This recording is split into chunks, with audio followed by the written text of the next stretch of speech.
la segunda vez que participo en las jornadas de la CEPA, entonces, bueno, además de agradecer la invitación, me planteaba un poco qué mostrar y qué contarles, y como para que sumar un punto distinto, pero la realidad es que empecé a pensar en todo el trabajo que llevamos hecho desde hace muchos años, en todo lo que respecta a la biodiversidad. Yo soy entomóloga, trabajo con insectos, entonces mi área de trabajo es la interacción plantas e insectos en los ecosistemas. Y en un origen fuimos pensando cómo se relacionaba, qué rol tenía la vegetación espontánea, comúnmente llamadas malezas, en estos sistemas. Fuimos relevando un montón de información que sirvió como base del desarrollo de técnicas y herramientas que podían aplicarse a agroecosistemas, al manejo, a planteos distintos de agroecosistemas. Entonces empezamos a diseñar bordes específicos para diferentes tipos de producciones, diferentes módulos. Primero uno agroecológico, luego empezamos a probar en producciones convencionales y vimos que cuidando esa mezcla era posible hacerlo. Mucho trabajo en el medio, mucho transitado, y por último nos sumamos para sinergizar con esta idea del manejo sustentable de caminos rurales. Sin embargo, esto que a nosotros un poco nos llena de esperanza, alegría en todo lo que venimos trabajando, cuando vemos el contexto productivo, vemos que todavía falta un montón transitar, pregonar, comunicar y trabajar en comunidad, ¿sí? Porque por más que acá adentro trabajamos mucho, todos estamos más o menos alineados, cuando uno sale al campo productivo y a la sociedad en general se vuelve mucho más difícil. Voy a ir haciendo un pequeño recorrido sin volverme muy técnica. Obviamente, en el contexto en el que estamos inmersos en nuestra actividad productiva, no es algo nuevo lo que voy a decir, simplemente reivindicar la realidad. Nuestra diversidad cultivada, en lo que respecta a la zona húmeda y en realidad al país en general, está concentrada en unos pocos cultivos, eso se va potenciando año a año. La cantidad de hectáreas destinadas a otro tipo de cultivos que aportarían otras oportunidades son muy pocas. De hecho, no aumentamos mucho de superficie cultivada, pero sí va aumentando año a año, pero sí van aumentando las proporciones de esos cultivos. Entonces, de alguna manera, se va profundizando este efecto. A nivel mundial no es muy distinta el panorama. En todas las áreas que tenemos grandes superficies cultivadas, cultivos extensivos, pasa más o menos lo mismo. Los planteos no son muy distintos. Nosotros ocupamos el cuarto lugar en lo que sería el consumo de agroquímicos en toneladas. Esto tiene que ver también con la cantidad de hectáreas que tenemos, pero habla de una dependencia de nuestros sistemas a estar todo el tiempo tratando de solucionar problemas con un planteo dependiente de insumos químicos. A nivel mundial también vemos que hay una tendencia a aumentar esa cantidad de agroquímicos. La mayoría de lo que se usa o ese aumento puede atribuirse en mayor medida al uso de herbicidas, con lo cual existen muchas problemáticas asociadas a eso, como el desarrollo de resistencias y demás, pero habla también de esta tendencia y esta simplificación de los sistemas que se va profundizando, si se quiere, por más que existan un montón de otras alternativas y modelos que pujan del otro lado, que son reales, pero todavía, lamentablemente, falta. Y entonces, digo, no, hay que seguir pregonando en lo que venimos trabajando y hay que seguir comunicando, porque yo creo que ahí es donde estamos un poco fallando, ¿sí? Comunicar, esto de salir de la academia y tratar de interactuar de otra manera, porque quizá el mensaje no termina de ser del todo claro. Entonces, la variabilidad es el conjunto de organismos vivos a nivel genético dentro de una especie, comunidades, ecosistemas, etcétera. Todos estos son tecnicismos. conceptos que podemos manejar más o menos. Tiene diferentes maneras de dimensionarse, temporal, específica, estructural. Pero este enfoque con el que trabajamos es el funcional, es decir, cómo se relaciona esa biodiversidad desde una manera funcional, qué es lo que aporta a estos sistemas productivos. Cuando hablamos de funcional, hablamos de interacciones. Y cuando hablamos de interacciones, hablamos de sistemas, obviamente, que necesitan de cierta interacción entre componentes para poder subsistir, para poder sostenerse. Y mientras más biodiversidad tenga un sistema, mayor estabilidad ecológica tiene, y de alguna manera mejor es su capacidad de regularse. Y obviamente, directamente, es la relación con la aplicación y la dependencia de insumos de naturaleza química. La biodiversidad, obviamente, el primer sentido que le damos a la biodiversidad es esto del patrimonio cultural y natural del territorio, que es importantísimo. Es la parte más sensible de la biodiversidad, lo que tiene que ver con la conservación, lo que tracciona muchas veces la sensibilidad colectiva de aquellos que no estamos inmersos en la actividad productiva. Sin embargo, este enfoque de una biodiversidad funcional pensada dentro de un sistema agrícola, dentro de un sistema productivo, es nuevo. Hay algunos autores que dicen que en realidad la agricultura puede sostener a la biodiversidad y la biodiversidad puede sostener a la agricultura. Entonces, en ese caso, la biodiversidad se transforma en un activo productivo, en una herramienta tecnológica más a poder manejar, ¿sí? Y para eso es fundamental la generación de conocimiento, el desarrollo de técnicas aplicadas sobre esto. No alcanza con saber qué hay, qué no hay, si lo conservamos, si no lo conservamos. Es necesario ver cómo lo manejamos para poder aplicarlo. Esto, que puede generarse en cualquier lugar, hay entidades como APRESIF, un montón que generan ciencia, en sinergia con universidades, con otras instituciones como INTA. Realmente somos, de alguna manera, los que primero tenemos esa responsabilidad de generar ese conocimiento, ¿sí? Y esas técnicas para que después podamos aplicarlas. Entonces, dentro de este enfoque de biodiversidad, conocemos un montón lo que denominamos servicios ecosistémicos aliados a la productividad, a la actividad productiva y a la vida humana en general, ¿sí? Que podemos reparar en ellos más o menos, pero que están siempre. Como por ejemplo el control de todos los procesos hidrológicos, erosión, control del microclima, reciclado de nutrientes. Esto es un repaso, no nos vamos a meter mucho en detalle, simplemente para que tengan un panorama aquellos que no están de alguna manera muy embebidos en el tema. La polinización, sabemos que a nivel mundial hay una crisis existencial de polinizadores que repercute económicamente en la producción de todos los cultivos que necesitan sí o sí de una polinización cruzada por insectos. Regulación biótica, que es un poco nuestra especialidad. Cómo funciona el control biológico de plagas, de enfermedades. El control biológico de malezas, que es un campo que no está muy explotado, pero que tiene un potencial enorme. Y también dentro de la biodiversidad se esconde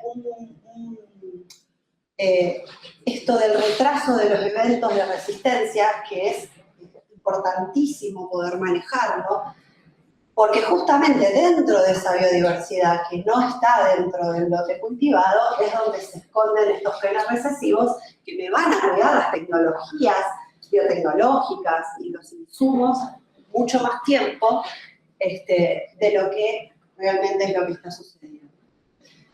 Entonces, un poco pensando en nuestros agroecosistemas, la mejor manera de aplicar esto, porque a nivel mundial existen un montón de estudios que marcan que la biodiversidad aumenta la productividad, que ciertas plantas benefician tal o cual cosa, pero la aplicación de esto sigue siendo complicada. Sumar biodiversidad en un lote, este es un enfoque al lote, perdón, esto no lo expliqué, voy a ir pasando quizás por diferentes escalas. Primero lo que podría ser una escala de lote, después una escala de sistema y después una escala extra previo que puede ser visto desde un punto de vista del nivel de unidad de paisaje, comuna y quizá cuenca. Sumamos este término de áreas no cultivables.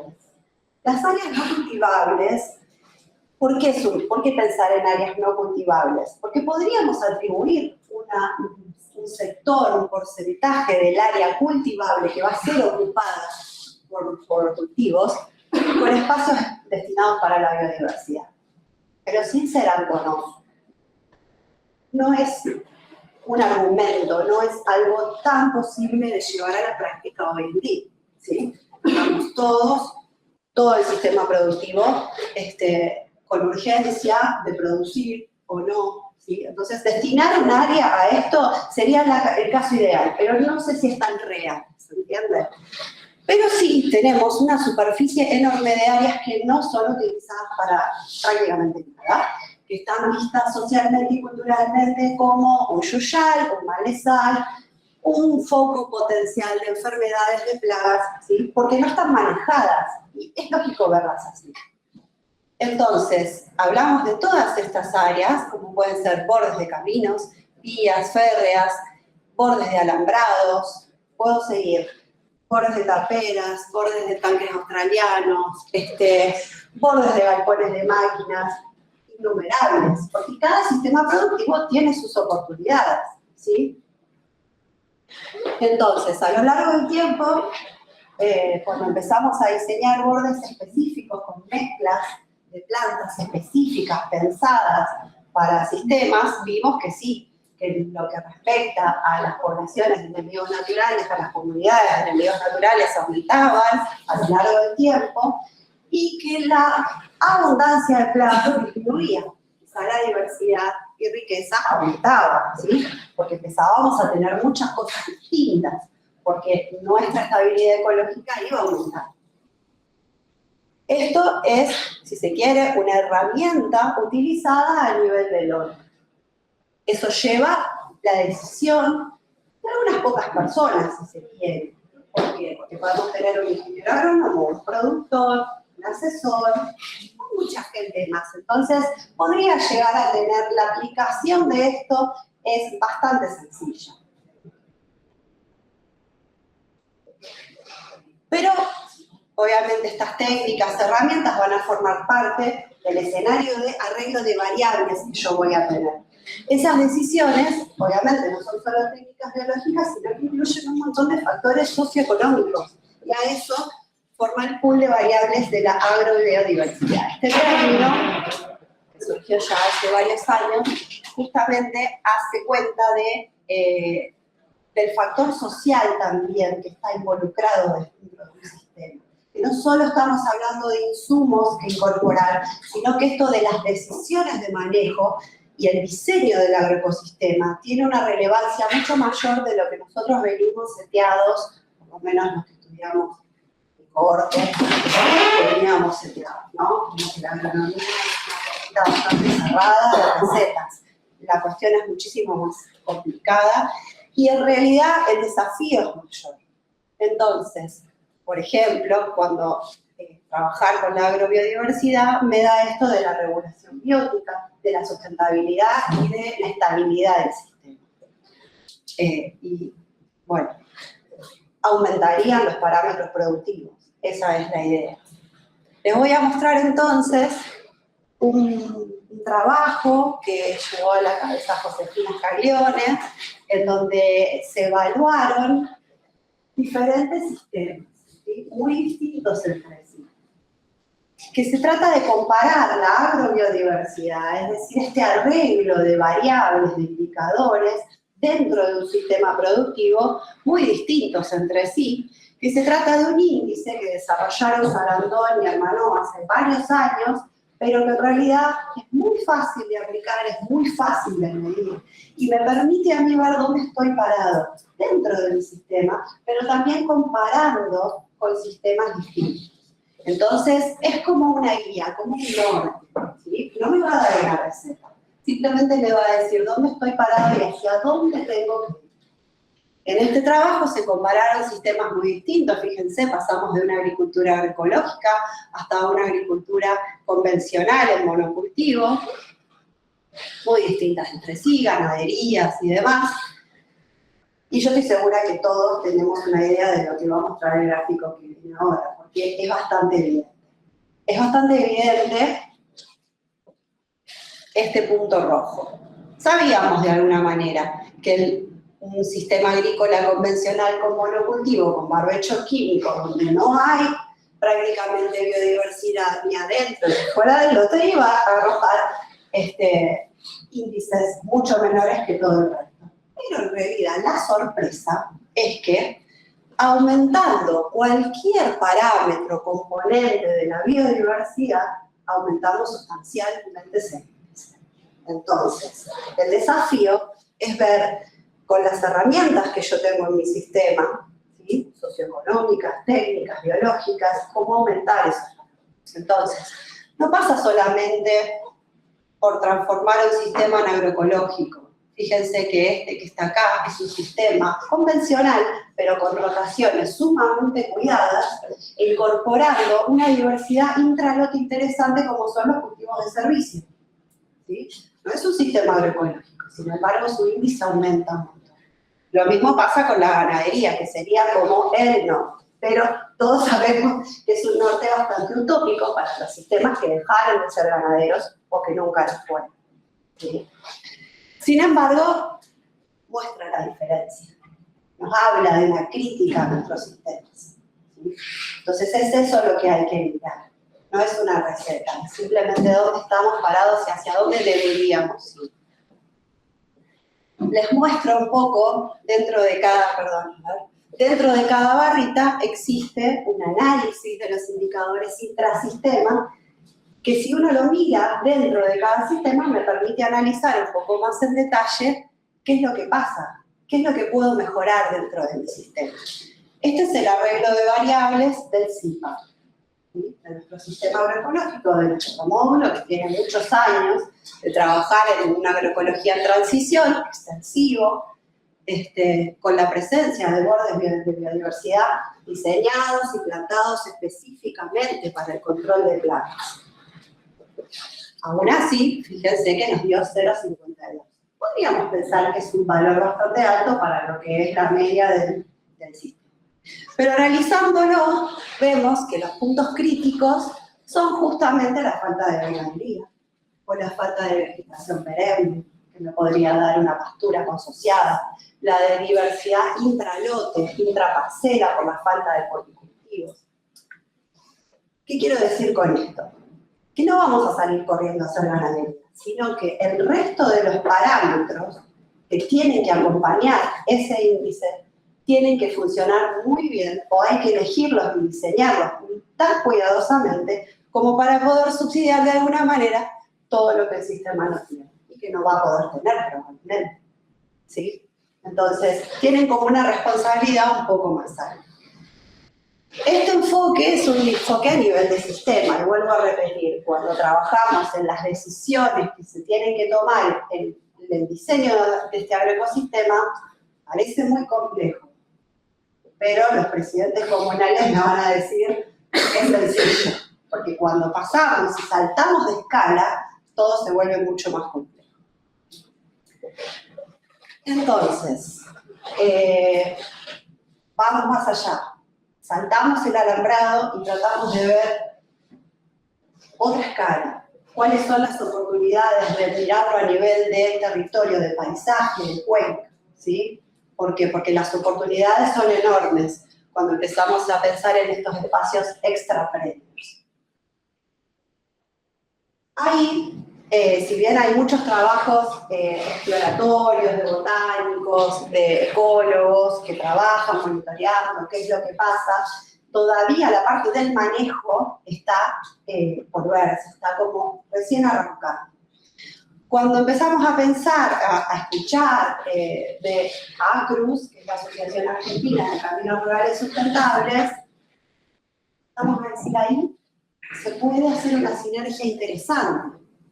porque todo el paradigma nuevo que aporta este tipo de manejo sinergia completamente como que con lo que nosotros venimos trabajando dentro del lote, ¿sí? Dentro del predio.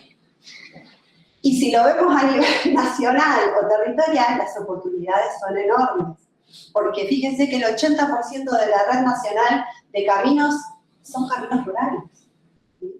Que tienen áreas verdes que no están explotadas, que no están manejadas. Y solamente en Santa Fe hablamos de un territorio de alambrado a alambrado de 100.000 hectáreas. Es un montón. Bueno, algunas improntas técnicas, no sé cómo estoy con el tiempo, no me quiero ir mucho en tecnicismo. ¿2 minutos? Bueno, 3, 4. Dentro de todo el reglamento técnico que llevó a desarrollar este manejo sustentable, y cuando hablo de técnico hablo de ingenieros civiles, ingenieros agrónomos, un grupo interdisciplinario muy interesante, con mucho conocimiento, que justamente el objetivo principal era aumentar o mejorar o asegurar la transitabilidad, la estabilidad de esos caminos rurales, tiene un punto fundamental que son, que es esta figura de la vereda verde, estos espacios que dejan de ser lugares de aprovisionamiento, lugares para sacar tierra y rellenar el camino, a considerarse pequeños espacios para la conservación, como pequeños ecosistemas por sí mismos. Entonces, cuando empezamos a trabajar con eso, vamos a ver que ya éramos un montón los que teníamos que trabajar juntos. Empezamos a sumar cátedra de botánica, cátedra de vertebrados de diversidad de vertebrados, bueno, obviamente manejo de suelos, que estuvimos trabajando desde un inicio. ¿Qué más? Bueno, todas estas cuestiones técnicas que fuimos sumando, relevando, para dar argumentos que validen este sistema, nos dimos cuenta que hoy lo estuvimos charlando, que había una pata importante, una barrera fuerte, que es la sociedad. ¿Por qué? Porque cuando salimos del alambrado, cuando salimos de la decisión de 2 o 3 personas, empezamos a interactuar con intereses, problemáticas, objetivos, miradas súper diversas. Y ahí no es solamente una cuestión de ir a decirle al otro cómo tiene que hacer las cosas, sino que hay que escuchar, defender posturas muchas veces y romper esas barreras que hasta ahora vienen siendo un poco las más difíciles. Entonces, por eso que el año pasado nos presentamos un proyecto de extensión y sumamos a Vicky la cátedra de Introducción a los Sistemas Productivos con una mirada más social, con una mirada de decir, bueno, a ver, ¿qué es lo que está pasando? Se nos sumó la comuna de Zavalla y hacia eso estamos trabajando. Además de lo que tenemos trabajado en talleres, a través de una encuesta que estamos analizando todos los resultados, seguimos trabajando en cuestiones técnicas, un poco para validar lo que de alguna manera ya sabíamos, pero también está bueno esto de recabar esta información en el territorio, en nuestra comunidad, ¿sí? De decirles, esto es lo que está pasando acá, no es un trabajo del otro lado del mundo, ni siquiera de Buenos Aires, es nuestro, ¿sí? Incluso, este es el panorama de la comunidad de insectos, esto es muy general. Lo que sucede en nuestros caminos, en donde no siempre hay una comunidad de vegetación entomófica divina que uno podría esperar, sino que a veces están así, ¿sí? Donde hay comunidades de malezas complicadas que hay que manejar, y aún así, los servicios ecosistémicos se expresan, porque esto es lo que muestra la población de parasitoides, que son controladores naturales, muchos de plagas que están adentro del lote, polinizadores, bueno, predadores un poco menos, pero quizá tenga que ver con la forma de la trampa y demás. Lo mismo vienen en contrato la gente de botánica, con el relevamiento de la flora nativa, lo mismo la gente que trabaja en aves. Entonces la idea es darle una dimensión a esto y mostrar la interacción también que ocurre dentro de este sistema, dentro de estos caminos, que en realidad lo más importante es establecer cómo se da el diálogo también, desde el lote hacia acá, el camino hacia el lote. Eso es interesante. Un poco para finalizar, y creo que me llevó menos de 2 minutos, un poco resumiendo, ¿no? Esto de ordenar un poco las ideas. Nosotros trabajamos siempre acá adentro, generando información, generando técnicas, justamente para aportar al medio.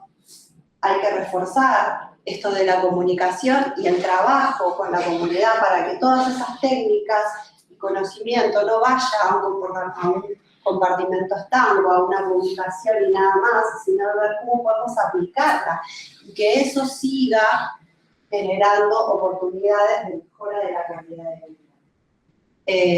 No solamente de la calidad alimentaria, sino también de la calidad de vida, porque todos saben, estos caminos rurales, en esta infinidad de funciones que le damos, estamos todos ahí.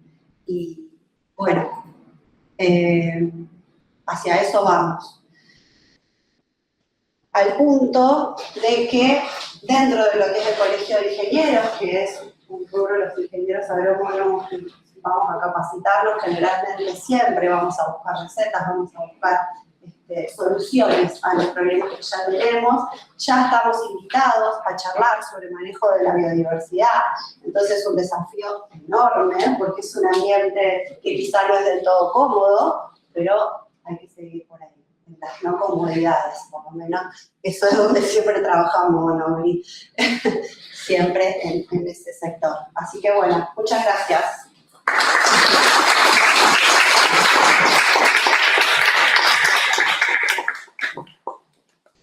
Bien, bueno, seguimos con la segunda pregunta.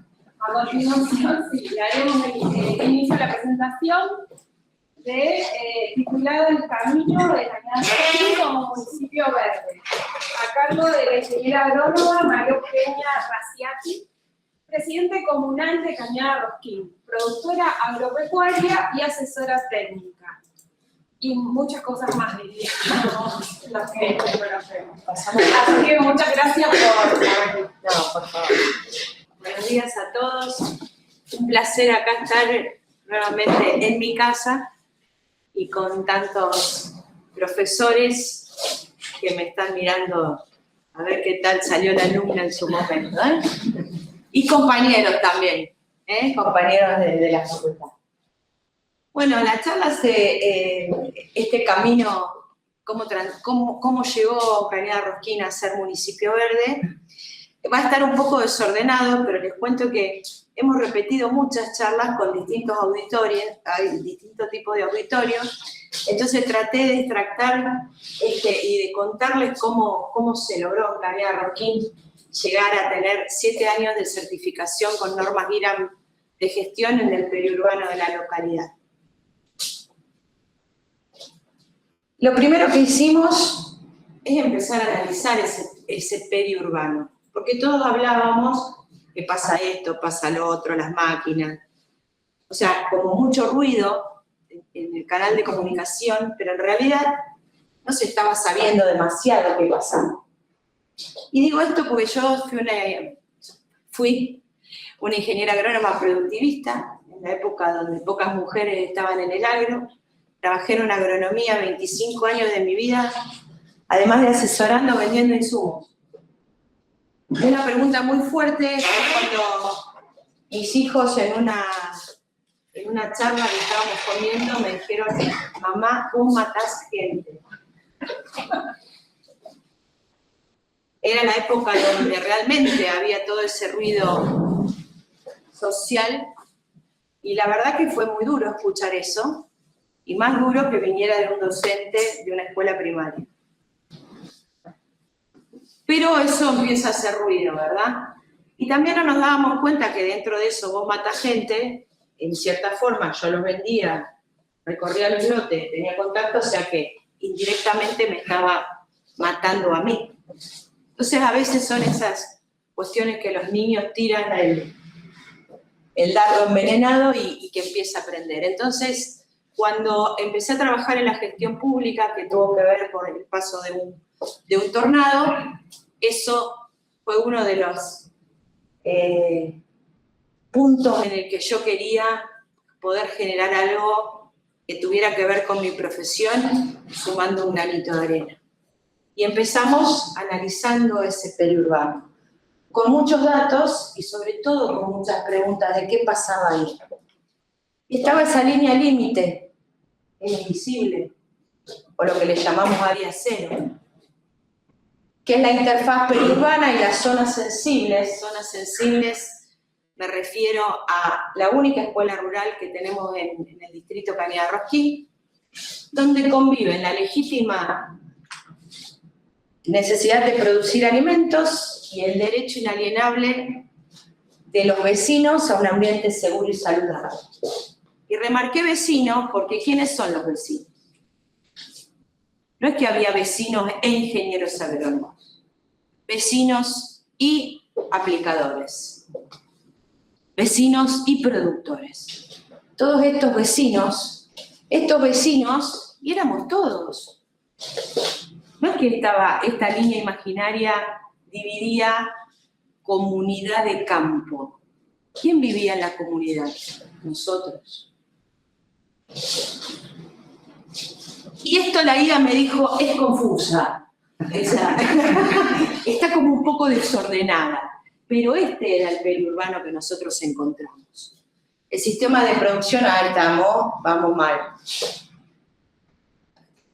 El sistema de producción estaba instalado, agricultura, sin reglas claras en ese sector. O sea, era la desidia humana. Todos los trámites eran burocráticos. Presento papeles, llevo. ¿Quién firmaba la autorización? El secretario de gobierno, no tenía idea de lo que estaba firmando, pero total, estaba todo bien. Y no sabíamos esto. ¿Se hacían las cosas mal o no tan bien? ¿Qué se hacía?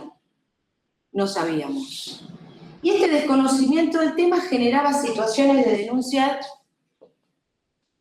de cualquier tipo. Veo pasando un equipo aplicador, veo a alguien con una mochila, están trabajando, en fin, denso este problemita.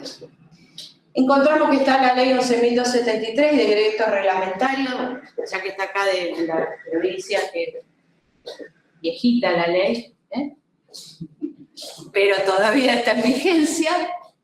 Teníamos una ordenanza que era del año 2006, que solo decía la comuna de Cañada Rosquín se acopla a la ley 11.273. Fin. ¿Quién en definitiva era el organismo de aplicación? No sabíamos si se infringía la ley. ¿Y existían reglas claras como comuna? No, claramente no existía. Y estaba todo esto así, los actores de la producción, la población, que son los mismos actores, las leyes, el gobierno comunal. Es como una cosa así que era como todo muy desordenado en el camino. Pero además surge esta pregunta, que qué estaba pasando en el urbano, porque la crítica era, nos están envenenando, pero cuando uno empezó a estudiar el urbano era lejos peor que este periurbano. Y después nos empezamos a hacer varias preguntas, ¿no? ¿Qué pasaría en ese periurbano si se ponen metros de exclusión? Y quiero aclarar esto porque esto es claramente Cañada Rosquín. No es que pase en todos los pueblos. Esto fue un buceo de información, ¿sí? Microbasurales ocultos, con plagas y enfermedades por vectores, con temas de salud, roedores. Animales sin dueño, caballos, vacas y demás, cabritos no, corderos, que generarían más problemas de seguridad y sanidad. O sea, se había tornado el tema de caballos sueltos, de que ahí criaban distintas especies. Hemos tenido problemas de usurpaciones, de asentamientos, apropiaciones de espacios. y se empezó a transformar en una zona de conflicto y sobre todo de seguridad para la población. Y ahí volvimos al urbano, porque esto me hacía ruido. ¿Qué pasaba en el urbano? Primero, ¿cuál era la delimitación? No había delimitación, ¿sí? Esa delimitación era dudosa. Adentro, ¿qué teníamos? Galpones, empresas de control de plagas, depósitos, clubes, canchas de fútbol y golf, arbolado, espacios públicos, acumulación de chatarra, gomas. Después voy a explicar por esto ese clubes, canchas de golf y arbolado. ¿Y qué se hacía? La respuesta era: siempre se hizo así. Matadora. No se hacía nada. Siempre se hizo así. No había zonas delimitadas donde ubicar esos galpones, con lo cual hoy están en las zonas de urbanizaciones. No estaba determinado las ubicaciones a futuro, por lo tanto, tampoco había ordenamiento territorial. ¿Qué pasaba en este urbano ante una situación de plagas? ¿Qué pasaba en este urbano ante una situación de vectores? Entonces empezamos, además de buscar la información, empezamos a determinar los actores de ese periurbano. Por un lado estaban los ingenieros agrónomos, los productores, que pueden ser inquilinos o propietarios, los equipos aplicadores propios o de empresas, los maquinistas y ayudantes de carga, los empleados rurales, las maestras rurales y la supervisora. Y pongo la supervisora porque era brava. Por el otro lado teníamos las empresas de ventas de insumos, los acopios, el gobierno local, todas sus áreas. Los clubes, que eran los sectores de recreación, pero tenían estas canchas que necesitaban mantenimiento con insumos adentro del urbano. Y las empresas de control de plaga. Y vimos todos estos actores, no puse los vecinos, porque los vecinos, puedo existir, éramos todos. No había vecinos buenos y malos. Y viendo dónde podíamos hacer foco, chan chan, guay. ¿Y por qué fueron los ingenieros agrónomos? Primero, porque tenemos que defender nuestra profesión y hacernos cargo por lo que estudiamos, defendemos y creemos. Además, le daba rigurosidad científica, aportando un criterio técnico e imparcial que neutralizara los temores mediante datos contrastables. Y esto lo saqué de una charla donde comentaron una encuesta que había hecho el Colegio de Ingenieros, donde hablaron con muchas poblaciones y los vecinos dijeron: ¿con quién te sentirías confiado? Y surgió el ingeniero agrónomo. Se sentirían confiados si esto lo manejaba un ingeniero agrónomo. Vos vas a hacerte atender en la salud. ¿En quién confiar? Y en el médico. Bueno, esto es un poco lo mismo. Esa parte de la profesión es la que tenemos que defender. Decisión responsable, porque determina las tecnologías de aplicación, las bandas, si es necesario o no. Y iba a ser el garante del pacto social. Su firma profesional avala ante el vecino que la aplicación cumple con los más altos estándares de salud pública.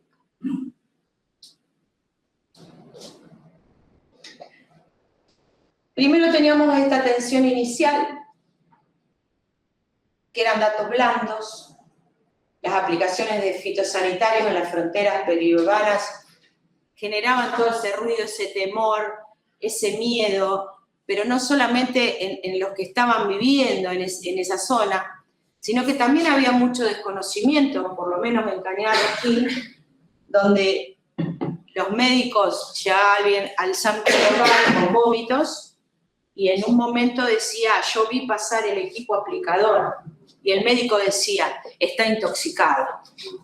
Entonces teníamos todo un temita ahí, hasta que le decía al médico: decime cuáles son los parámetros por los cuales vos decís que esta persona está intoxicada. Y porque me dijo que pasó un equipo aplicador. Ah, mira, bueno, perfecto. Dame el informe médico que diga, esta persona está intoxicada por agroquímicos. Y seguimos charlando. Es decir, había un ruido de muchas partes que hubo que unir y empezar a hacer un camino de explicar qué era, qué se hacía, cómo se usaba, para qué servía y que también lo estaban usando en este urbano. Entonces, estos datos blandos, que era el masómetro, ¿cuántas hectáreas son? Un montón. ¿Cuántos producen? ¿Cuántas personas hay enfermas? Un montón. ¿Cuánto es un montón? Y un montón para vos son 10, para mí son 2. No tenía sustento. Y el cambio de paradigma fue trabajar con datos duros. Entonces, en Cañada Rosquín decidimos transformar la confrontación en certezas y dejamos de adivinar o prohibir a ciegas para pasar a regular conciencia y datos duros.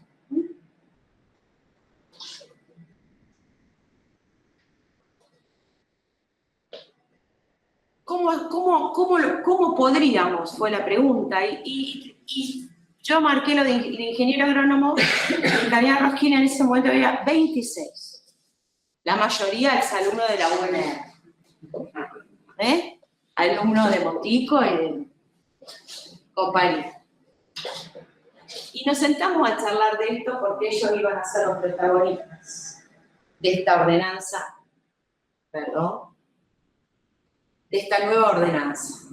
Y la verdad que fue ese el camino de escucharnos, el camino de ver, de que cada uno tirara sus ideas, que lo viera cada uno desde su lugar. Muchos de ellos son productores, muchos de ellos son asesores y muchos de ellos hacen otra cosa, pero sí tienen el título de profesionales.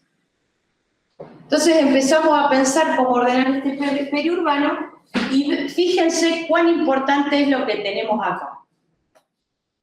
Cañada Rosquín tiene la Ruta Nacional 34, la Ruta Provincial 66 y una circunvalación. Y de ahí no se mueve. Montijo hace así, la película. Compacta, muy bien demarcada,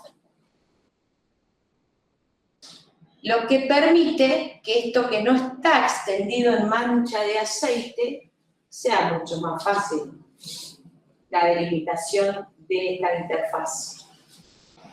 Pero ¿qué pasaba? Ley 11.273. Hasta 500 metros se pueden aplicar. Bien, empezamos a estudiar. ¿Dónde caían los 500 metros? Y los 500 metros caían ahí. Ponele acá la mitad del lote. Bien, el productor acá aplicaba esto, mitad del lote para allá, no sabíamos. ¿Dónde están los 500 metros? Otra línea imaginaria. ¿Quién controlaba que son los 500 metros de aplicación? Entonces dijimos, ¿cómo podríamos? Y nos fuimos a los caminos troncales. Estos son caminos troncales, son caminos anchos, que todo el mundo conoce, que tienen mucho tránsito. Entonces, directamente fuimos a los caminos troncales, que no íbamos a tener problema de los 500 metros, 1000 metros, 1200. Entonces, en algunos lados tenemos una zona de control terrestre de 1200 metros, en otros lados de 1500, y si ven ahí, esta curva que hace, no es una curva, cosa rara, es porque ahí está la cava del agua potable. Lo que ven en la línea azul es el área de control aéreo.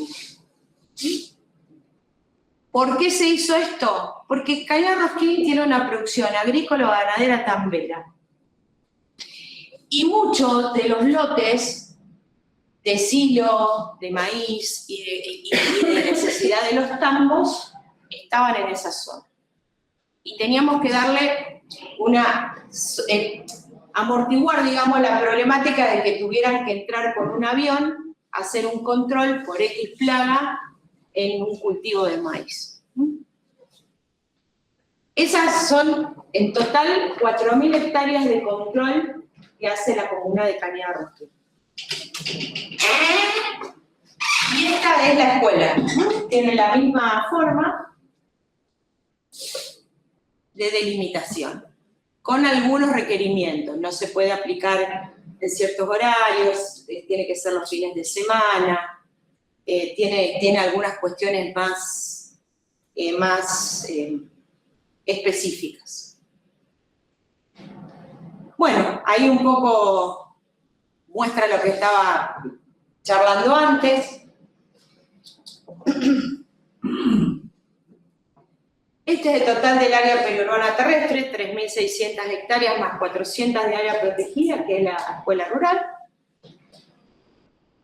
Tenemos la abolición de cortinas forestales en el área 0. Bueno, el área 0, creo que no lo dije, pero sí, me parece que la vieron, ¿no? Que es el rojo. ¿No? El área es 0, 0. Rutas y una circunvalación. Mangas de viento en todos los sectores, para que la misma población, cuando vea los equipos aplicadores, vea de qué lado está el viento, ¿no? Se sienten mucho más seguros. Y después no es más que cumplir la ley. La receta de aplicación de ingeniero matriculado y el CIFISA, que es lo que ordena la ley 11.273, los productos registrados del SENASA, equipos aplicadores registrados y ayudantes con curso, los aplicadores, y empezaba la nueva figura de los fiscalizadores o veedores, que sí o sí son ingenieros agrónomos. Cañada Rosquín tiene 3. Uno que es el que recibe la receta agronómica y da el ok, y 2 que son los que se van turnando para hacer la fiscalización en el lote en el momento que se determine. El registro del periurbano, la tenencia de la tierra, si es alquilada o propia, quiénes son los asesores, el cultivo por campaña, el plan de rotación, si hay viviendas, los empleados. Es decir, se hizo todo un estudio del periurbano que lo que se hizo fue volcarlo en una plataforma exclusiva de la comuna de Cañada Rosquín, donde hoy tenemos la historia clínica de 4.000 hectáreas circundantes a la localidad.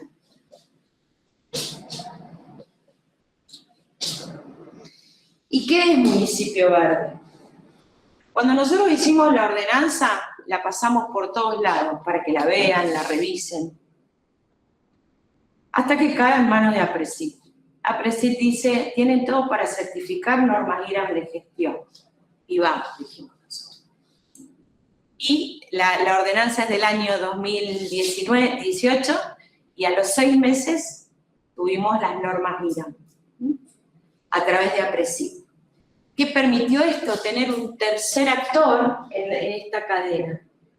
Es decir, alguien más que nos mire qué estábamos haciendo y que dé el ok de que eso estaba bien hecho.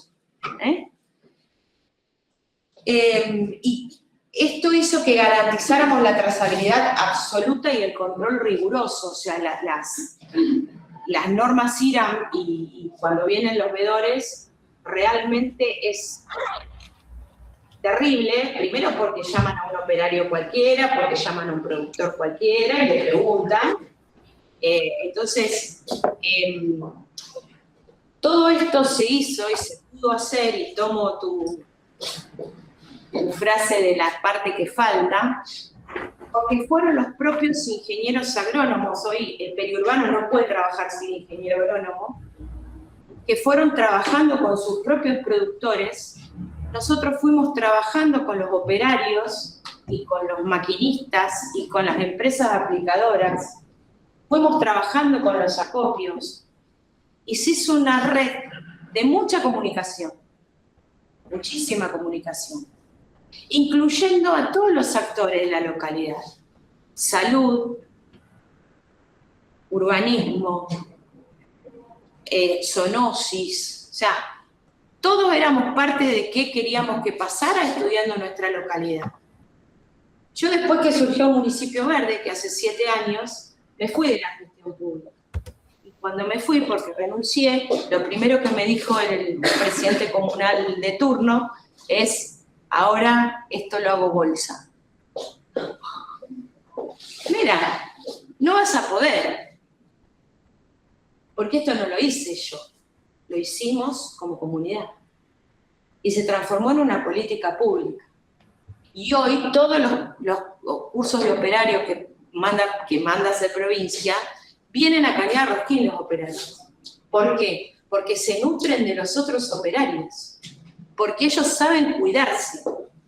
Porque estuvimos atrás de ellos en ponete el mameluco, ponete la zapatilla, que no sea de lona, porque si se te cae el producto y vos aspirás, y eso se va trasladando de uno a otro. ¿Y qué fue lo mejor? Que los ingenieros agrónomos de este periurbano, en todo el proceso de Municipio Verde, tienen que pasarnos, a través de la plataforma que tenemos, todo virtual, el monitoreo. Entonces, ¿qué empezaron a ver? O sea, convengamos que era muy pesado todo. Pasame la receta, pasame esto, pasame el monitoreo, haceme cosas. Estaban podridos, ya llegó un punto de decir, la vamos a matar, todos los días pone algo nuevo. Pero claro, empezaron a ver que el ejercicio del monitoreo hacía que tardaran en aplicar, que tuvieran que avisar 48 horas, que no era el llame, está comiendo el cultivo. Se iban programando de otra manera, y eso se empezó a extrapolar al resto de los lotes que trabajaban.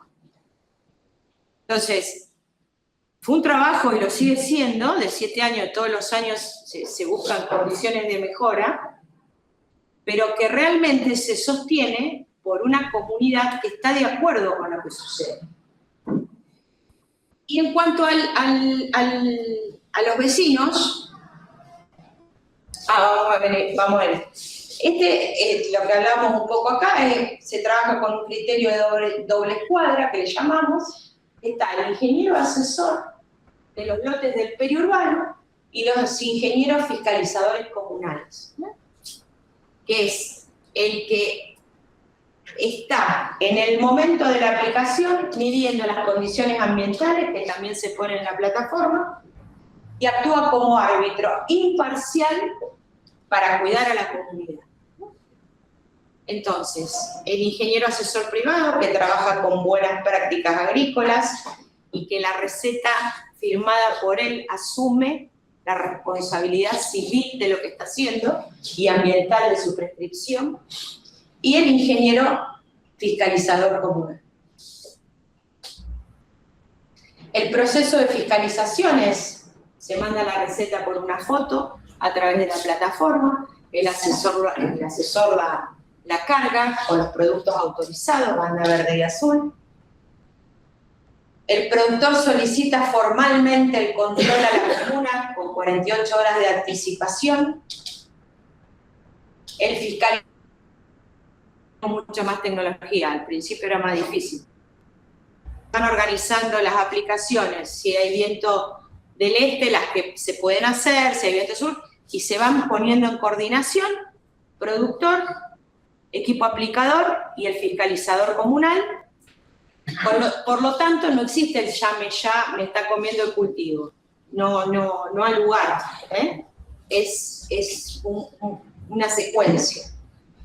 Y cierra el lote certificando el trabajo con el control presencial y se firma el acta de cierre conforme. Todo esto queda en una web que tenemos en la comuna, donde está registrado todos los aplicadores, todos los ingenieros agrónomos, los productores, las rotaciones, la cantidad de aplicaciones, qué aplicaron, cuándo, en qué momento, cómo y todo. Y cuánto les rindió la soja también.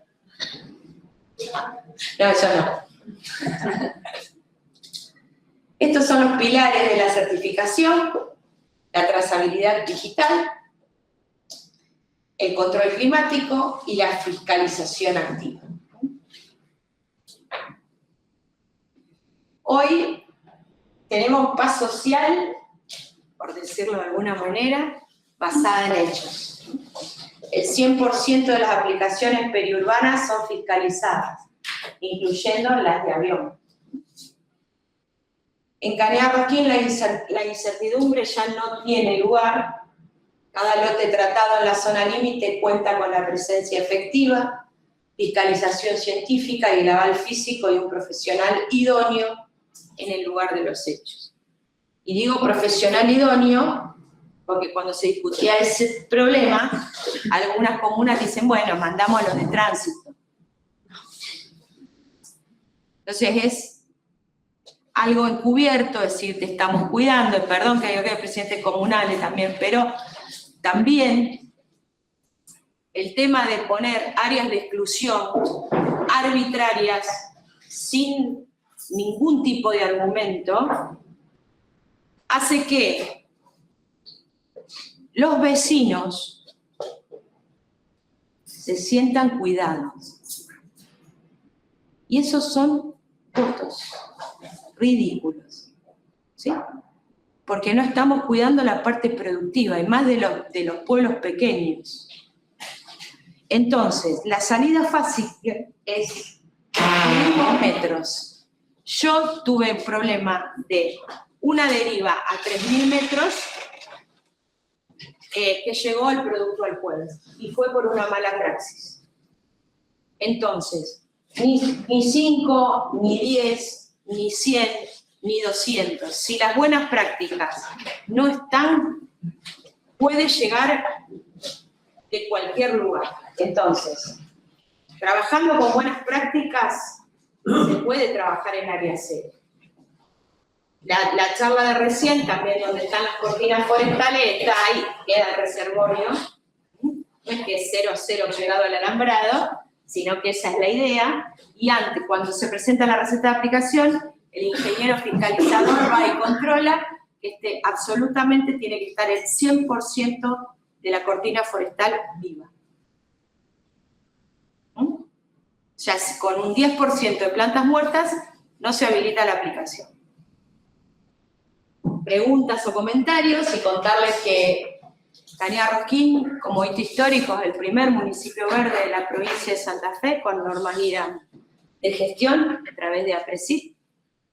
Que el año pasado la comuna de Cañada Rosquín ganó el premio CITA 2025 en la rural de Palermo por el cuidado del operario y la salud de la población en prácticas agrícolas, y que bueno, fuimos postulados por la provincia de Santa Fe en la ONU para poder ser The Best Village Tourism, el mejor pueblo turístico, que tiene que ver mucho con el desarrollo integrado del turismo, y la verdad que el 60% de lo que uno tiene que completar tiene que ver terriblemente con esto, con la producción, con el cuidado de la salud, con la biodiversidad. Así que bueno, lo tiré porque me da chapa, yo estoy feliz. Pero que bueno, que también eso suma a estas políticas públicas. Y esto de que cuando yo me iba, esto iba a morir, claramente que no murió. No murió porque esto no lo sostiene la comuna de Cañada Rosquín sola. Lo sostiene la comunidad. Lo sostenemos los vecinos. Así que bueno, así fue el camino. Gracias.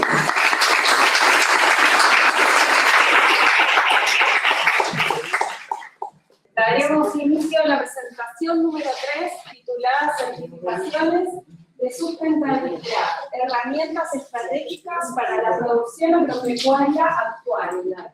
A cargo de la ingeniera ambiental Candela Rodríguez, máster en Ciencias Agroambientales de la UAM España, miembro de la Asociación de Cooperativas Argentinas, ACA, y actualmente a cargo de la implementación de estándares de sustentabilidad en ACA.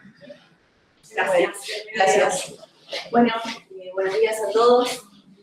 Mi nombre es Candela, soy analista de sostenibilidad de la Asociación de Cooperativas Argentinas, y hoy un poco les vengo a contar cómo desde ACA llevamos nuestro día a día implementando las certificaciones, utilizando las certificaciones como herramientas de gestión de la sostenibilidad.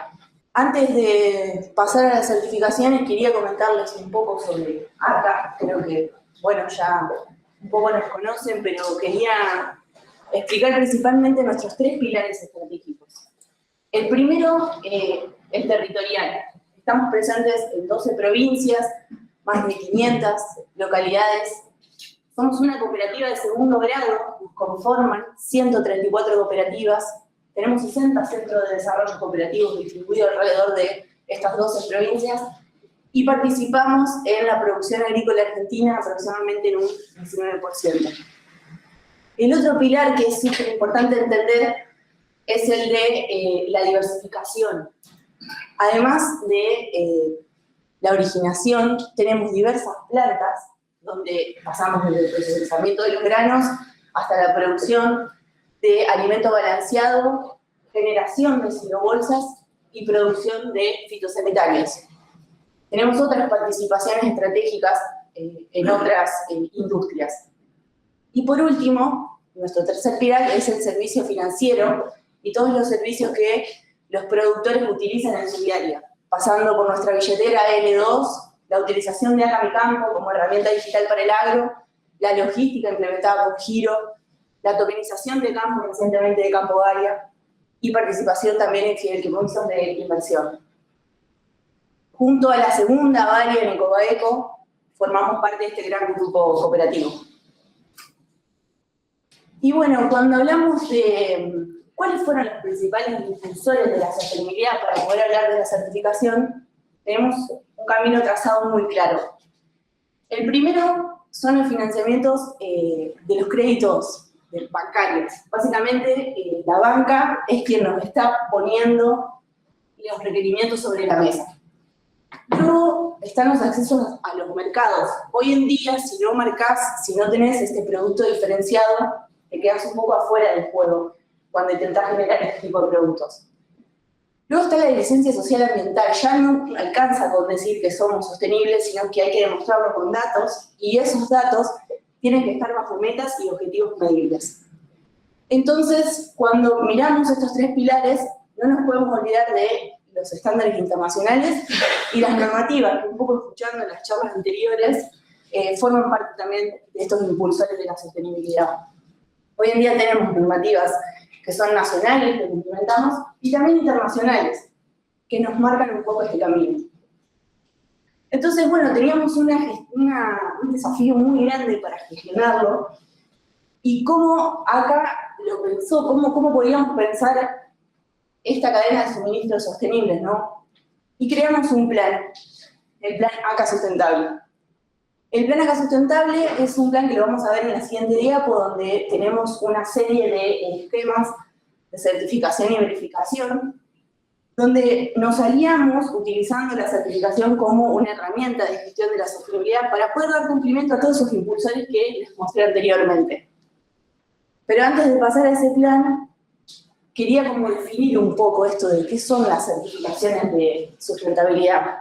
Traté de buscar alguna definición simple, ¿no?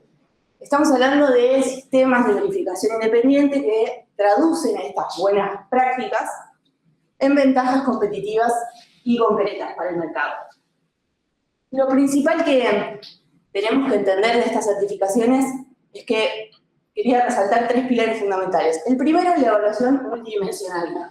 No hablamos solo de evaluaciones ambientales. Otra muy importante para poder llevar adelante nuestra cadena de suministros sostenibles es la visión social y económica. Luego hablamos de que estos procesos de certificación sufren auditorías independientes que nos otorgan una credibilidad y una acreditación por una parte tercera para demostrar todo esto que estamos hablando, que demostramos y hacemos. Y el último apartado es la credibilidad verificada. Este tipo de certificaciones generan credibilidad ante diferentes actores, los compradores, la banca, nuestros clientes. Y entonces nosotros dijimos, bueno, para eso, planteemos este plan. Y les traje aquí un poco una pantalla de un benchmark simple de todos los estándares y los esquemas que hoy en día estamos implementando desde acá. Recién estaba hablando con el responsable de sustentabilidad, más o menos para que ustedes puedan entender de ese 19% que les hablaba al inicio, a la campaña actual del 5% de soja es lo que está certificado del total. Y este plan ACA sustentable responde a diferentes mercados. Tenemos desde biocombustible, con el estándar de EPA, 2BSBS, ISCC, y después tenemos normativas internacionales como la EUDR, que les comentaba que también es un impulsor para este programa. Y luego están los mercados alimenticios, la FCA y la RTRS. Hoy voy a profundizar un poco sobre estos dos, atándome de la jornada ambiental, ¿no? Las dos charlas anteriores me sirvieron mucho, primero para tomar ideas y también para comentarles por qué es importante el trabajo que ustedes hacen desde sus lugares para también complementar estos estándares. Y algo importante que también quería resaltar de este plan es que todos tienen un apartado en común, que son las diferentes fechas de corte por deforestación o conversión de uso de suelo. Pero esa no es solo la única variable. Por eso es importante explicarles un poco cómo lo venimos haciendo a partir de la implementación de la FCA y la RTRS. Nosotros le llamamos los estándares en acción. Este es un poco mi trabajo diario, soy la encargada de la implementación de estos estándares complejos en ACA. Actualmente tenemos 2 grupos certificados en la provincia de Entre Ríos y la provincia de Santa Fe, y un grupo de FCA verificado en la provincia de Entre Ríos, y otro que va a suceder la semana siguiente en la provincia de Buenos Aires. Este programa está focalizado para principalmente la cebada sustentable, y la RTRS, nuestro negocio puntual, es sobre la soja no GMO. Algo que quería destacar es que son 2 estándares diferentes. La RTRS es una certificación que abarca soja y maíz, en nuestro caso solo tenemos soja, y abarca 5 principios con 108 indicadores. Cuando la escuchaba recién a la colega hablar de la cantidad de papelerío que hay que generar, bueno, este indicador tiene 108 evidencias asociadas, que muchas de ellas a veces se responden, y creo que con el sistema de trazabilidad que tienen ustedes podríamos trabajar tranquilamente en conjunto. Cuando la escuchaba al inicio hablar sobre biodiversidad a la compañera, uno de los indicadores que más nos está preocupando es sobre cómo vamos a demostrar que estos sistemas sustentables cumplen con la biodiversidad. ¿Cómo lo vamos a hacer? ¿Qué protocolo podemos implementar y transferir a los productores? Cuando hablamos de FCA es un estándar de verificación, pasa también por un proceso de auditoría externa, es una autoevaluación de la sostenibilidad agrícola y toma 109 criterios, es muy parecido a RTRS. Pero la diferencia es que este mide el desempeño del productor en 3 niveles, bronce, plata y oro. Y lo valioso de FCA es que es una herramienta de mejora continua, no es solo de cumplimiento. Un año el productor puede ser bronce, volver a hacer su autoevaluación y evolucionar a plata u oro. Desde acá nosotros los acompañamos a los productores en estos desafíos, que para nosotros también fueron un desafío. Porque imagínense que de esos 50.000 productores que tenemos una diversidad muy grande, no solo en dimensión, también en tecnología. Nos encontramos con productores que actualmente siguen la trazabilidad y la gestión de sus registros de manera manual, y otros que incorporaron variables tecnológicas que marcan esa diferencia en cuanto a la trazabilidad de la información en una auditoría. Luego nos encontramos también con conversaciones sobre, bueno, estos costos percibidos como barrera de entrada, ¿no?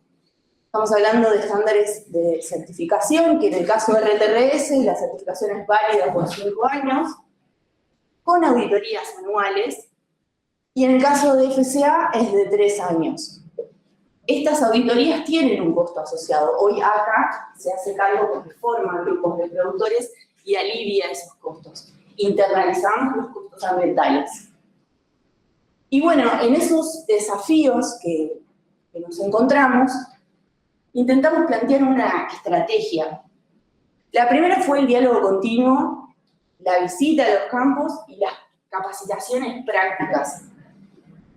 Luego miramos un poco los equipos de estos productores que voluntariamente decidían postularse, se hacían las charlas iniciales, y nos hemos encontrado principalmente con que la gran mayoría solo contaban con ingenieros agrónomos. Lo importante a destacar es que para afrontar los desafíos que tenemos para producir de manera sostenible, no hace falta, o sea, hace falta trabajar de manera interdisciplinaria con más de un profesional. Los ingenieros agrónomos son muy necesarios. En mi caso soy ingeniera ambiental y trabajo fuertemente con la gestión de residuos con los productores. Pero luego tenemos otros problemas, como por ejemplo la higiene y seguridad, tan importante de los trabajadores.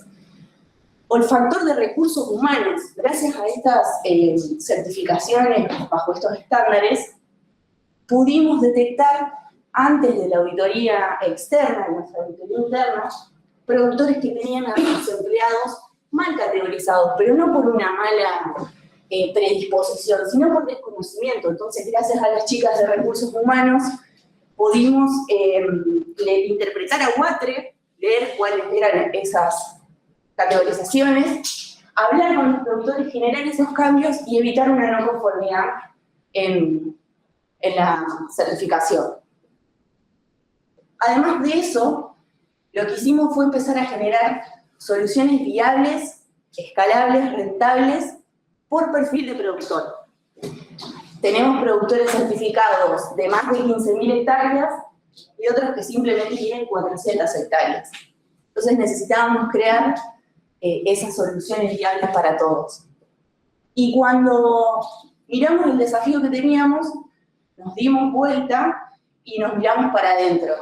Y decíamos, bueno, ¿qué tiene nuestra red?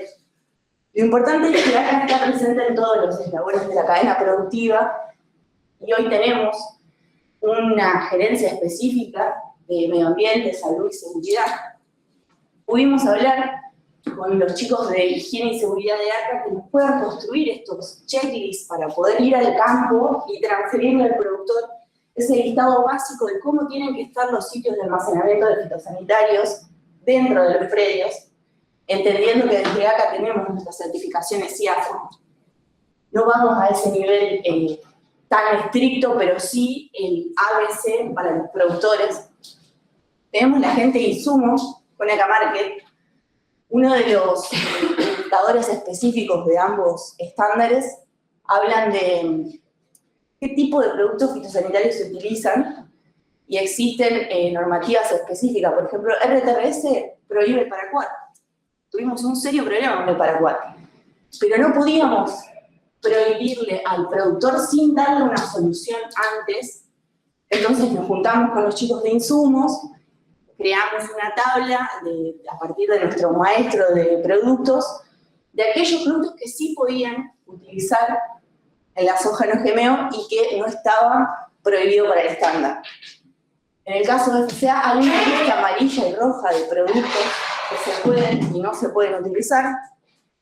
Y otro de los apartados específicos es que, tanto para higiene y seguridad como para las auditorías, necesitamos conocer esas fichas técnicas. ¿Por qué? Porque si el día de mañana pasa algo como comentaba la compañera, que una persona se puede volcar con productos, llevar las manos a los ojos, tenemos que saber cómo actuar ante esas situaciones. Entonces, a partir de esta gama de productos que los productores utilizaban, ingresaban a ACA Market y podían descargar gratuitamente las fichas técnicas de los productos fitosanitarios. Otro gran apartado que también resolvimos a partir de mirarnos un poco para adentro es el tema de los residuos. Los residuos en el campo es un problema muy grande cuando uno lo piensa desde la logística y cuando uno lo piensa desde cómo se deben almacenar. Algo que nos pasaba es que estos estándares necesitan trazabilidad codificada. Cuando el productor se somete a una auditoría externa, el auditor tiene aproximadamente 60 días para poder emitir ese certificado y bueno, el grano no se puede mover del campo, tiene que permanecer ahí. Entonces ACA otorga el silo bolsa, el productor almacena su cosecha y luego, una vez recibido el certificado, puede mover, mediante la implementación de Giro, por ejemplo, nuestra plataforma de trazabilidad, esa cosecha. Lo importante es que todo este proceso trazado luego sigue su curso mediante este certificado, pero cuando miramos para el campo, queda el silo bolsa en desuso. Y nos hemos encontrado con estos productores que no tenían una gestión tan clara de este problema, pero nosotros teníamos una solución. Lo que para ellos era un problema, para nosotros era un insumo. Acá cuenta con una planta de procesamiento de plástico. Y bueno, generamos una sinergia con la planta, sus sellos de compromiso sustentable, y hoy los productores envían sus silobolsas en desuso a la planta y la planta nos devuelve un certificado que nos habilita para presentar en la auditoría. Lo importante es entender que toda la cadena de este tipo de productos está trazada y monitoreada por un sistema de gestión de la información y las evidencias asociadas a este tipo de implementaciones vienen de la mano de documentos y empresas que están habilitadas como la nuestra y podemos presentarlo ante una auditoría y es validado y es positivo. Generamos una sinergia muy interesante con la planta de Cañada de Gómez, también con otros productores que tenemos en Entre Ríos, con Entre Ríos Recicla. Hemos generado una red a partir de este diálogo que hoy otros productores que quizás no están dentro del estándar también envían sus residuos a este tipo de instituciones. Y el último caso que les quería contar es el ejemplo de Campo Limpio, que bueno, acá forma parte de Campo Limpio. Y bueno, ante la conversación con los diferentes representantes de las zonas, hablábamos de estos estándares particulares y Campo Limpio nos ofreció charlas con los productores, charlas prácticas, teóricas, y hoy estos productores hacen las cosas bien, tienen un medio de consulta y también cuentan con un certificado que pueden presentar como evidencia de cumplimiento de estos estándares internacionales. Entonces, cuando vemos estos ejemplos, creemos que ya no es lo mismo producir como veníamos produciendo, sino que es posible tener esa mirada integral. Y tenemos respuesta para eso. Y este es un apartado que a mí me gusta como resaltar de, bueno, ¿cuáles son los beneficios, ¿no? Multidimensionales de las certificaciones que vemos? La primera es la gestión responsable de los recursos naturales y la conservación del suelo. Como les explicaba anteriormente, de esos más de 100 puntos, muchos hablan del entorno natural, esto que hablamos de la biodiversidad. Son indicadores de entrada progresiva, quizás los tenemos para el tercer año, pero en el primero ya nos empiezan a preocupar. Tenemos productores que tienen lagunas semipermanentes, tenemos productores que utilizan mucha tecnología donde pudimos setear un borde para proteger esos sitios, pero hoy estamos buscando la manera de medir esa protección en algún indicador básico, que ellos lo puedan hacer, o pensando de manera interdisciplinaria. Como les decía, en otros productores tuvimos el caso de un profesional de higiene y seguridad que entró como consultor en primera instancia y luego el productor se dio cuenta que no podía gestionar ese tipo de variables, de monitorear el papelerío de los contratistas, porque no nos olvidemos que estas certificaciones evalúan todo el sistema de producción y además de los productores evalúan también a los contratistas. Entonces, llevar esa gestión documental hace que se necesite una persona que se encargue de eso. El productor muchas veces no podía, entonces incorporó una nueva profesión dentro de la producción de la soja responsable, que es un profesional de higiene y seguridad. En otro caso, otro productor se encontró con la necesidad de generar un estudio de impacto ambiental, que es obligatorio para uno de los estándares, y se encontró con que quizás con sus agrónomos necesitaba tener una visión más. Y pudo llamar a una ingeniera ambiental que elaboró ese estudio de impacto ambiental, y hoy estamos trabajando en un monitoreo de indicadores año tras año, de observación, de fichas técnicas, además de generar puestos de trabajo permanentes y semipermanentes en otros casos, También se empezó a generar documentación, que antes, cuando hablábamos de soja, no se pensaba. Cuando hablamos de la conservación del suelo, empezamos a darle un sentido a los análisis, ya no pensar solo en los análisis del suelo como para ver cómo estaba la fertilización o cómo íbamos a pensar la estrategia de la fertilización del suelo. Empezamos a monitorear la materia orgánica, empezamos a hablar de huellas ambientales, no solo de la huella de carbono. Intentamos salir de ese túnel para poder hablar de otras categorías de impacto. Hablamos del uso del agua, hablamos de la ecotoxicidad. En lo que respecta a los aspectos económicos y comerciales, la implementación de estos estándares claramente inició una apertura de mercados que le da un valor extra y que hoy en día, mediante los negocios que tenemos con ACA, esos productores pueden acceder a esta diferenciación del producto. Y además, en conjunto, como les explicaba al inicio, uno de los grandes impulsores son los bancos. Entonces, cuando ACA solicita un crédito y demás, puede demostrar mediante su reporte integrado de sostenibilidad, por ejemplo, aplicando normas SAP y OGRI, que nosotros estamos trabajando sobre las variables ambiental, social y de gobernanza. Entonces tenemos acceso a créditos de financiamiento mejores que otros.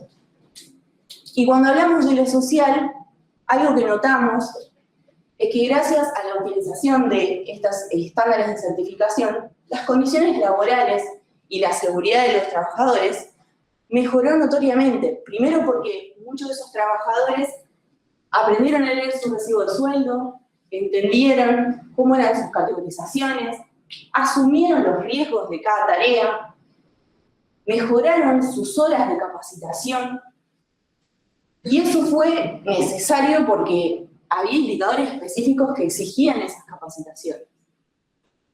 Otro punto que me gusta resaltar fue el desarrollo del fortalecimiento de las comunidades rurales.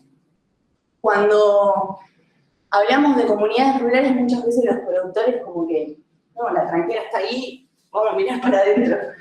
Y en realidad pudimos transferirle esto de que con su trabajo hacen mucho con las comunidades rurales, y bastaba con el diálogo, la charla y la evidencia asociada para poder darse cuenta que, bueno, que sus tareas sí tenían implicancia.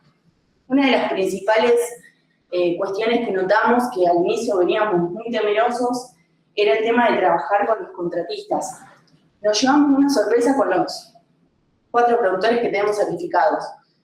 Todos se subieron y entendieron la necesidad de abrir sus registros para poder entender si estábamos en condiciones o no de certificar.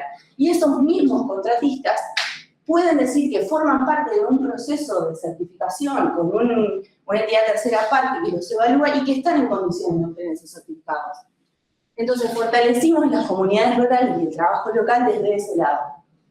Además de que muchas veces se miden los servicios adquiridos dentro de las economías regionales y demás. Los estándares valoran mucho ese tipo de acciones.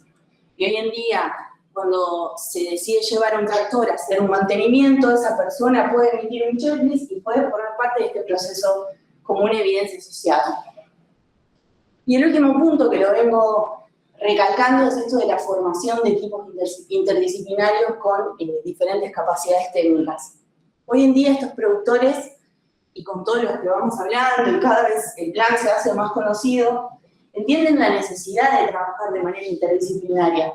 Desde acá los ayudamos en la diaria, pero a su vez ellos van adquiriendo año tras año la necesidad de incorporar esas visiones que son diferentes a las de un ingeniero agrónomo, pero son complementarias.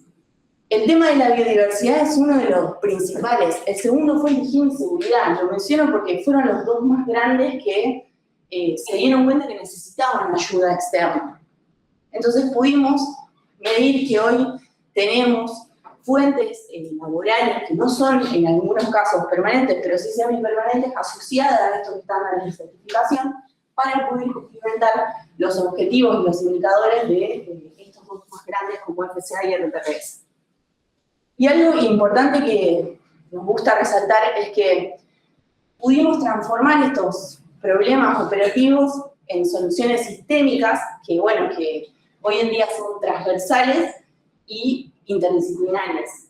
Así que nos da mucha alegría poder contar cómo lo venimos haciendo desde adentro y que más y más productores se empiecen a sumar. Al principio, cuando empezamos con las conversaciones, se nos tiran un poco para atrás, porque bueno, ven 109 puntos y se asustan, pero después cuando nos sentamos y empezamos a ver la documentación que tienen y cómo se puede ir ordenando, se suben y ya después no hay manera de volver atrás. Les gusta trabajar ordenados y bueno, ver un resultado claro.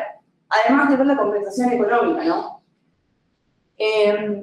Para finalizar, estamos en la universidad, yo también fui estudiante, para mí es un honor volver a esta casa de estudio después de 10 años, y hablando un poco con las chicas de recursos humanos, me dijeron, Cande, sería una buena idea que puedas presentar nuestro portal de empleo. Hoy en día existen búsquedas activas, pueden sumarse aquí en este botón naranja donde dice sumate a nuestro equipo, pueden revisar las que están activas y si no sumar su currículum para, bueno, esperar las próximas. Y en el apartado de sostenibilidad pueden ingresar y descargar nuestro reporte integrado de sostenibilidad. Estamos construyendo ya el de la campaña 25-26.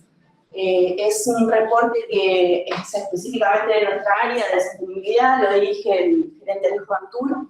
Y bueno, estamos trabajando activamente esperando el balance, el cierre de fecha de balance. Bueno, muchas gracias.